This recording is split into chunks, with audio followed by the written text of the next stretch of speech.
ಇನ್ನು ಬಿಜೆಪಿ ಮನೆಯ ಬಡಿದಾಟ ದಿನೇ ದಿನೇ ಹೊಸ ಹೊಸ ಎತ್ತರಕ್ಕೆ ಹೊಸ ಆಯಾಮಕ್ಕೆ ಹೊಸ ದಿಕ್ಕಿಗೆ ತಿರುಗ್ತಾ ಇದೆ. ಈಗ ಇದೆಲ್ಲದಕ್ಕೂ ಕೂಡ ಒಂದು ಕ್ಲೈಮ್ಯಾಕ್ಸ್ ಕಟ್ಟೋದಕ್ಕೆ ಅಥವಾ ಕ್ಲೈಮ್ಯಾಕ್ಸ್ ಹಂತಕ್ಕೆ ತಲುಪಿಸೋದಕ್ಕೆ ಹಿರಿಯ ನಾಯಕರು ಮುಂದಾಗ್ತಾ ಇದ್ದಾರೆ. ಆದರೆ ಬಿಜೆಪಿಲಿರುವಂಥ ಪ್ರಶ್ನೆ ಅಂದರೆ ಬೆಕ್ಕಿ ಗಂಟೆ ಕಟ್ಟೋದು ಯಾರು ಅಂತ.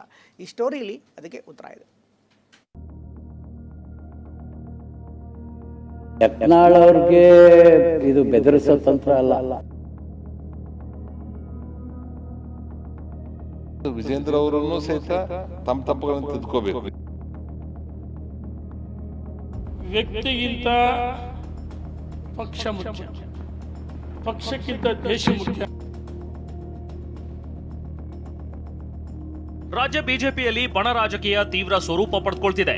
ಹೋದ ಕಡೆಯಲ್ಲೆಲ್ಲ ಯಡಿಯೂರಪ್ಪ ವಿಜಯೇಂದ್ರ ವಿರುದ್ಧ ಕೆಂಡಕಾರ್ಯರು ವಿಜಯಪುರ ಶಾಸಕ ಬಸನಗೌಡ ಪಾಟೀಲ್ಗೆ ಕಡಿವಾಣ ಹಾಕಲು ಹೈಕಮಾಂಡ್ ಮುಂದಾಗಿದೆ. ಹೀಗಾಗಿಯೇ ಬಿಜೆಪಿ ಕೇಂದ್ರ ಶಿಸ್ತು ಸಮಿತಿ 2ನೇ ಬಾರಿಗೆ ಶೋಕಾಸ್ ನೋಟಿಸ್ ಜಾರಿ ಮಾಡಿದೆ. 72 ಗಂಟೆಯೊಳಗೆ ಕಾರಣ ನೀಡುವಂತೆ ಸೂಚನೆ ನೀಡಿದೆ. ನಿಗದಿತ ಕಾಲಮಿತಿಯೊಳಗೆ ಉತ್ತರ ನೀಡದೇ ಇದ್ದಲ್ಲಿ ಮುಂದಿನ ಕ್ರಮ ಕೈಗೊಳ್ಳಲಾಗುವುದು ಅಂತ ಎಚ್ಚರಿಕೆ ನೀಡಿದೆ.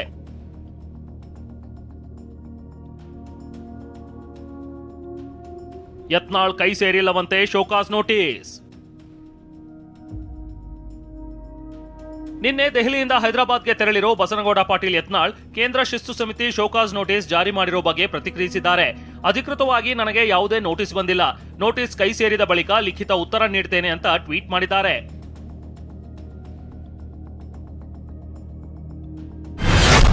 ನನಗೆ ಅಧಿಕೃತವಾಗಿ ಯಾವುದೇ ನೋಟಿಸ್ ಬಂದಿರುವುದಿಲ್ಲ.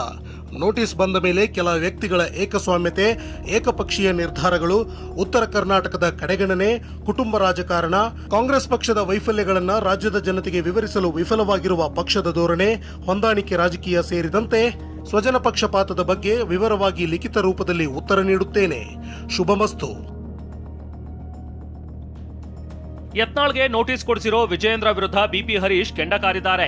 ಇದಕ್ಕೆ ಯತ್ನಾಳ್ ಹೆದರೋದಿಲ್ಲ ಅಂತ ಆಕ್ರೋಶ ಹೊರಹಾಕಿದ್ದಾರೆ. ಇನ್ನು ನೋಟಿಸ್ಗೆ ಉತ್ತರಿಸಲು ಸಮರ್ಥರಿದ್ದಾರೆ ಅಂತ ಮಾಜಿ ಸಚಿವ ನಿರಾಣಿ ಹೇಳಿದ್ದಾರೆ.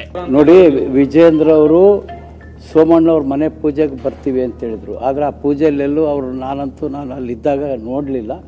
ನನಗನ್ನಿಸ್ತದೆ ಅವರು ಕೊನೆಗೆ ಕಡೆ ಪ್ರಯತ್ನ ಅಂತೇಳಿ ಮತ್ತೊಮ್ಮೆ ನೋಟಿಸ್ ಕೊಡಿಸಿರ್ಬೋದು, ಹೈಕಮಾಂಡ್ ಗಮನಕ್ಕೆ ತಂದಿರ್ಬೋದು. ಅದು ಸರಿಯಾದಂಥ ಉತ್ತರವನ್ನು ಕೊಡ್ತೀವಿ. ಯತ್ನಾಳ್ ಅವ್ರಿಗೆ ಇದು ಬೆದರಿಸೋ ತಂತ್ರ ಅಲ್ಲ.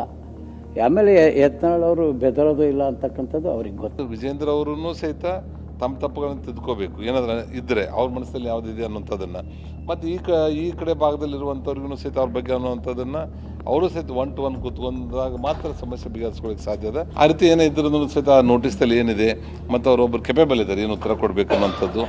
ಇನ್ನು ಪಕ್ಷದ ಆಂತರಿಕ ವಿಚಾರದಲ್ಲಿ ಚರ್ಚೆ ಮಾಡೋದಿಲ್ಲ ಅಂತ ಪರಿಷತ್ ಸದಸ್ಯ ಸಿಟಿ ರವಿ ಹೇಳಿದ್ದಾರೆ. ಬಿಜೆಪಿಯಲ್ಲಿ ವ್ಯಕ್ತಿಗಿಂತ ಪಕ್ಷ ಮುಖ್ಯ, ಪಕ್ಷಕ್ಕಿಂತ ದೇಶ ಮುಖ್ಯ, ಪಕ್ಷಕ್ಕಿಂತ ಯಾರೂ ಮುಖ್ಯರಲ್ಲ ಅಂತ ಮಾಜಿ ಸಚಿವ ಎಂಪಿ ರೇಣುಕಾಚಾರ್ಯ ಹೇಳಿದ್ದಾರೆ. ನಾನು ಯಾವುದೇ ಆಂತರಿಕ ವಿಷಯಗಳ ಬಗ್ಗೆ ನಾನು ಚರ್ಚೆ ಮಾಡೋದಿಲ್ಲ ಅಂತ ಬಹಳ ಮುಂಚಿತವಾಗಿ ಹೇಳಿದ್ದೀನಿ.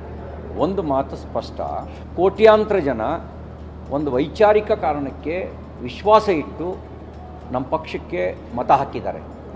ಆ ಕೋಟ್ಯಾಂತರ ಜನರ ಮನಸ್ಸಿಗೆ ನೋವಾಗಬಾರ್ದು. ಲಕ್ಷಾಂತರ ಜನ ತಮ್ಮ ಬದುಕನ್ನು ಸ್ಯಾಕ್ರಿಫೈಸ್ ಮಾಡ್ಕೊಂಡಿದ್ದಾರಲ್ಲ, ಆ ಸ್ಯಾಕ್ರಿಫೈಸ್ ಮಾಡ್ಕೊಂಡು ನಮ್ಮನ್ನು ಬೆಳೆಸಿದಾರಲ್ಲ, ಅವ್ರ ಮನಸ್ಸಿಗೆ ನೋವಾಗಬಾರ್ದು. ನೋಡಿ, ಭಾರತೀಯ ಜನತಾ ಪಾರ್ಟಿಯಲ್ಲಿ ವ್ಯಕ್ತಿಗಿಂತ ಪಕ್ಷ ಮುಖ್ಯ. Bureau report, TV9.